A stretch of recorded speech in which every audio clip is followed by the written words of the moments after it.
कोरियामा होइन अब 376 ग्राम गोरुको मासुलाई होइन नेपाली 4800 रुपियाँ छ कि आमा।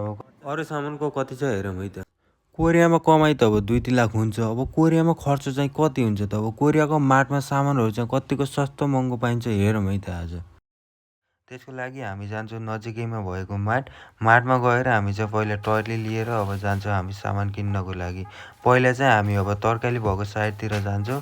तरकारीमा चाहिँ हामीले पहिला अब टमाटर हेर्छौँ। अब टमाटरको प्राइस चाहिँ 750 ग्रामलाई नेपाली 598 रुपियाँ छ भने अब हामी हेर्छौँ लसुन चाहिँ आधी केजी लसुनको प्राइस चाहिँ 550 रुपियाँ छ। अनि त्यहाँपछि अब दाल त लानै पर्यो भनेर हेर्छौँ हामीले मुसुराको दाललाई चाहिँ अब 800 रुपियाँ पर केजी छ भने अब हामी जान्छौँ धनियाँको साइड। कोरियामा चाहिँ अब धनियाँ चाहिँ हल्का महँगो नै रहेछ। अब 200 ग्राम धनियाँलाई चाहिँ अब नेपाली 750 रुपियाँ पर्ने रहेछ। अनि हामी जान्छौँ आलुको साइडमा। आलु चाहिँ अब कोरियामा 1.5 केजी आलुलाई नेपाली 507 रुपियाँ पर्छ भने अब जान्छौँ हामी मासुको साइडमा। मासुमा चाहिँ हामीले पहिला हेर्छौँ अब हाँसको मासु चाहिँ 1150 रुपियाँ पर केजी छ भने अब हामी जान्छौँ चिकन होइन। चिकन चाहिँ कोरियामा हल्का सस्तो नै छ।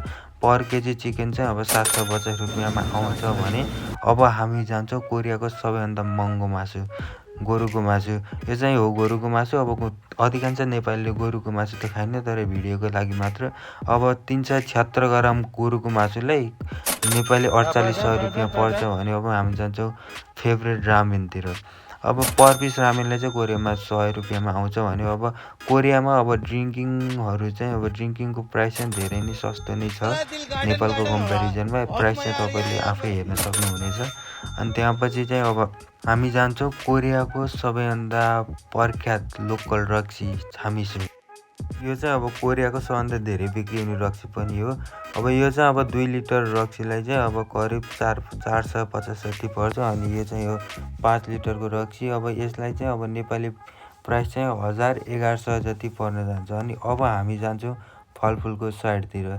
फलफुल चाहिँ अब कोरियामा महँगो नै छ। अब स्ट्रबेरीको अब एउटा प्याकेटले चाहिँ 2900 रुपियाँ पर्छ भने अनि 3 केजीको एउटा वाटरमेलनलाई चाहिँ करिब नेपाली 3000 रुपियाँ थियो। अनि हामी जान्छौँ अब स्याउ हेर्नु।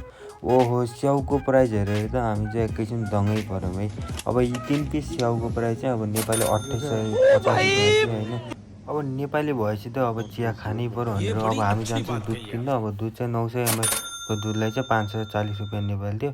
हामी चाहिँ सबै सामान किनिसक्यौँ। अब कालीबाईले के भन्छ है त। किन्यौ नि सबै कस्तो लाग्यो? फर्स्ट टाइम हो मार्ट? First time.